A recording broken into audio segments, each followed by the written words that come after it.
வணக்கம். தமிழ் நியூஸ் விஷனுக்கு வரவேற்கிறோம். சமீபத்திய செய்திகளுக்கு எங்கள் சேனலை சப்ஸ்கிரைப் செய்ய மறக்காதீர்கள். நாம எல்லாரும் என்ன நினைக்கிறோம்னா, உலகத்துல பெரிய பெரிய மாற்றங்கள் எல்லாம் போர்க்களத்துல தான் நடக்கும்னு. ஆனா சில சமயம் ரொம்ப முக்கியமான மாற்றங்கள் யாருக்கும் தெரியாம ரொம்ப அமைதியா பண பரிவர்த்தனைகள்ல நடந்துரும். இன்னைக்கு நாம அப்படி ஒரு மௌனமான அதிகார மாற்றத்தை பத்தி தான் பார்க்க போறோம். டாலரோட ஆதிக்கத்துக்கு ஒரு சவால் வந்திருக்கா? வாங்க பார்க்கலாம்.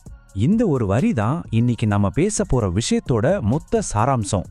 அதாவது சண்டை நடக்குது, ஆனா அது போர்க்களத்துல இல்ல, ஃபினான்ஷியல் மார்க்கெட்ல. யோசிச்சு பாருங்க, உலகின் நம்பர் 1 பொருளாதார சக்தியோட அஸ்திவாரமே ஆட்டங்கானுதா. வாங்க உள்ள போய் என்னன்னு பாப்போம். இந்த நம்பரை நல்லா பார்த்துக்கோங்க. 28.8 பில்லியன் டாலர்கள். அக்டோபர் 2025 ஒரே மாசத்துல எந்த ஒரு சத்தமும் இல்லாம, பிரஸ் ரிலீஸ் இல்லாம இவ்ளோ பெரிய தொகை அமெரிக்காவோட கருவூல பத்திரங்கள்ல இருந்து வெளியே போயிருக்கு. இது சும்மா ஒரு நம்பர் இல்ல, இது ஒரு பெரிய அபாயம். இது வெறும் ஒரு எக்கனாமிக் டேட்டா கிடையாதுங்க. இது ரொம்ப ஆழமான ஒரு கேள்வியை நமக்கு முன்னாடி வைக்குது. பல வருஷமா உலகத்தையே கட்டியாண்ட டாலரோட சாம்ராஜ்யம் சரிய ஆரம்பிச்சிருச்சா? அந்த சரிவோட தொடக்க புள்ளியா வரலாறு இந்த சம்பவத்தை பதிவு செய்யுமா? வாங்க இந்த கேள்விக்கான பதில தேடலாம். சரி, அப்போ அந்த 28.8 பில்லியன் டாலர் ரகசியத்துக்கு பின்னாடி என்னதான் இருக்கு? இதை நாம புரிஞ்சுக்கணும்னா முதல்ல அமெரிக்காவோட பவரோட மையம் எதுன்னு பார்க்கணும். அது அவங்களோட மிலிட்டரி பவர் மட்டும் இல்ல, அதுக்கும் மேல ஒன்னு இருக்கு. அமெரிக்காவோட உண்மையான பலம் அவங்களோட ராணுவத்துல மட்டும் இல்ல, இந்த உலகம் மொத்தம் நம்புற டாலர்ல தான் இருக்கு. அந்த நம்பிக்கைக்கு அஸ்திவாரமே இந்த கருவூல பத்திரங்கள் தான். அதாவது அமெரிக்கா அரசாங்கமே இதுக்கு கேரண்டி. அதனாலதான் இது உலகத்திலேயே ரொம்ப சேஃபான முதலீடுன்னு எல்லா நாடுகளும் தங்களோட பணத்தை இங்க கொண்டு வந்து கொட்டுறாங்க. இப்போ நாம அக்டோபர் 2025க்கு வருவோம். இங்க தான் விஷயமே இருக்கு. சீனா, இந்தியா, பிரேசில், பிரிக்ஸ் கூட்டமைப்புல இருக்கிற இந்த 3 பெரிய நாடுகளும் யாருக்குமே சொல்லாம கொள்ளாம ஒரே நேரத்துல தங்களோட பணத்தை வாபஸ் வாங்குறாங்க. வரலாறு நமக்கு என்ன சொல்லுதுன்னா, பெரிய பெரிய மாற்றங்கள் எல்லாம் எப்போதுமே இப்படி அமைதியா தான் ஆரம்பிக்கும். சரி, வாங்க இப்போ பணத்தோட தடத்தை ஃபாலோ பண்ணுவோம். வெறும் யூகங்களை விட்டுட்டு இந்த முடிவுக்கு பின்னாடி இருக்கிற டேட்டா, அதாவது உண்மையான நம்பர்ஸ் என்ன சொல்லுதுன்னு பார்க்கலாம். இந்த நம்பர்ஸை பாருங்க. சீனா கிட்டத்தட்ட 11.8 billion, Brazil 10 billion, India 7 billion dollar. இதெல்லாம் சின்ன தொகை இல்ல. முக்கியமா இது தற்செயலா நடந்த ஒரு விஷயம் கிடையாது. 3 பெரிய நாடுகள் ஒரே நேரத்துல ஒரே மாதிரி ஒரு முடிவு எடுக்கிறாங்கன்னா அது ஒரு தெளிவான செய்தியை உலகுக்கு சொல்லுது. இது ஏதோ ஒரு தடவை நடந்த விஷயம்னு நாம நினைக்கலாம், ஆனா இல்ல. நெதர்லாந்துல ஒரு பெரிய பேங்கான ING என்ன சொல்றாங்கன்னா, இது இப்போ ஒரு நிரந்தரமான ட்ரெண்டா மாறிடுச்சுன்னு சொல்றாங்க. அதாவது இது தற்காலிகமான ஒரு மார்க்கெட் மாற்றம் இல்ல, இது ஒரு லாங் டேர்ம் நல்லா பிளான் பண்ணப்பட்ட ஒரு ஸ்ட்ராட்டஜி. ஓகே, இப்போ ரொம்ப முக்கியமான ஒரு கேள்வி வருது. ஏன் இவங்க இப்படி செஞ்சாங்க? 3 பேரும் ஒரே வேலையை செஞ்சாலும் அவங்க காரணம் வேற. குறிப்பா இந்தியாவோட நோக்கமும் சீனாவோட நோக்கமும் எப்படி அழாதுங்கிறத இப்ப பார்க்கலாம். இங்கதான் ஒரு சின்ன ஆனா முக்கியமான வித்தியாசம் இருக்கு. இந்தியா எதுக்கு இதை செஞ்சதுன்னா, தன்னோட ரூபாய் மதிப்பை காப்பாத்திக்க. இது ஒரு தற்காப்பு நடவடிக்கை.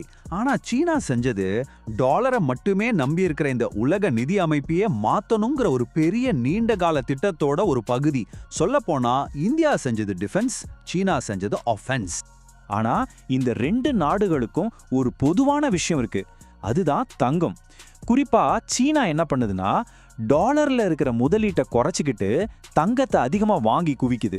இது டாலரை நம்பி இருக்கிறத விட்டுட்டு வெளியே வர்றதுக்கான ஒரு தெளிவான மூவு. ஏன் தங்கம்? யோசிச்சு பாருங்க. டாலர் அக்கௌண்ட்டை ஒரு நாடு நினைச்சா முடக்க முடியும், பொருளாதார தடை விதிக்க முடியும். ஆனா தங்கத்தை அப்படி பண்ண முடியுமா? தங்கம் எந்த ஒரு நாட்டோட கண்ட்ரோல்லையும் இல்ல, அதோட மதிப்பு எந்த அரசாங்கத்தோட வாக்குறுதியையும் நம்பி இல்ல. அதனாலதான் பிரச்சனை வரும்போது எல்லாரும் ஓடி போய் ஒளிஞ்சுக்கிற பாதுகாப்பான இடம் தங்கமா இருக்கு. அப்போ இந்த மாதிரி மாற்று வழிகள் வர ஆரம்பிக்கிறது உலக அதிகாரத்தோட எதிர்காலத்தை பத்தி நமக்கு என்ன சொல்லுது? டாலர் மட்டுமே ராஜாவா இருந்த ஒரு உலகத்துல இருந்து பல பேர் ராஜாக்களா இருக்கிற ஒரு உலகத்தை நோக்கி நம்ம போயிட்டு இருக்கோமா? பிரிக்ஸ் அமைப்பு நாளைப்பே அமெரிக்காவோட இடத்த பிடிச்சிடும்னு சொல்ல முடியாது. ஆனா பிரிக்ஸ்னு ஒன்னு இருக்கிறதே ஒரு பெரிய மெசேஜ் தான். என்னன்னா, இனிமே உலகத்துக்கு ஒரே ஒரு ஆப்ஷன் மட்டும் கிடையாது. பல ஆப்ஷன்கள் வரும்போது ஒரே ஒருத்தரோட ஆதிக்கம் தானாவே குறைய ஆரம்பிச்சிடும் இல்லையா? இதுல இந்தியாவோட நிலைப்பாடு ரொம்பவே சுவாரஸ்யமானது. அவங்க அமெரிக்கா கிட்ட இருந்து டெக்னாலஜி வாங்குறாங்க, ரஷ்யா கிட்ட இருந்து எரிபொருள் வாங்குறாங்க. அதே சமயம் பிரிக்ஸ் மூலமா ஒரு பேலன்ஸையும் மெயின்டைன் பண்றாங்க.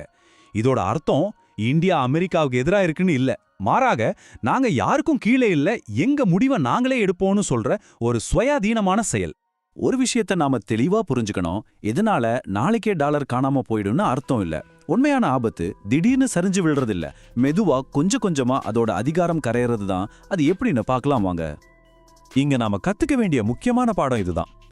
டாலருக்கு இருக்கிற பெரிய ஆபத்து அது திடீர்னு கிராஷ் ஆகிறது இல்ல.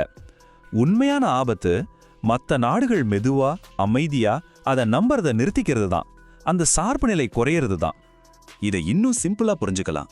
இன்னைக்கு உலகத்துல நடக்கிற 100 டீல்ல 90 டீல் டாலர்ல நடக்குதுன்னு வச்சுக்கோங்க. நாளைக்கு அது 70 ஆகுது, கொஞ்ச வருஷம் கழிச்சு அது 50 ஆகுது. இப்ப பாருங்க, டாலர் ஒன்னும் அழிஞ்சு போகல, ஆனா உலகத்து மேல அதுக்கு இருந்த பிடி பாதி குறைஞ்சிடுச்சு. இந்த அரிப்பு, இதுதான் உண்மையான மாற்றம். கடைசியா இது வெறும் பணத்தை பத்தின விஷயம் மட்டும் இல்ல. இந்த ஃபைனான்ஷியல் ஷிஃப்ட் ஒரு பெரிய ஜியோபொலிட்டிக்கல் மாற்றத்தோட அறிகுறி. ஏன்னா வரலாறு முழுக்க நாம பார்த்தா பணம் எந்த பக்கம் போகுதோ அதிகாரமும் அந்த பக்கம் தான் போகும். இந்த ஒரு கேள்வியோட இந்த விவரணைய முடிக்கலாம்னு நினைக்கிறேன். பெரிய பெரிய சாம்ராஜ்யங்கள் எல்லாம் போர்னால மட்டும் அழிஞ்சு போறதில்ல. எப்போ உலகம் அவங்கள நம்புறதை நிறுத்துதோ அப்பவே அவங்க பலவீனமாக ஆரம்பிச்சிருவாங்க. அந்த மாதிரி ஒரு மௌனமான செயல்முறை அமெரிக்காவுக்கு இப்போ ஆரம்பிச்சிருச்சா? இதுக்கு பதில் காலத்துக்கிட்ட தான் இருக்கு.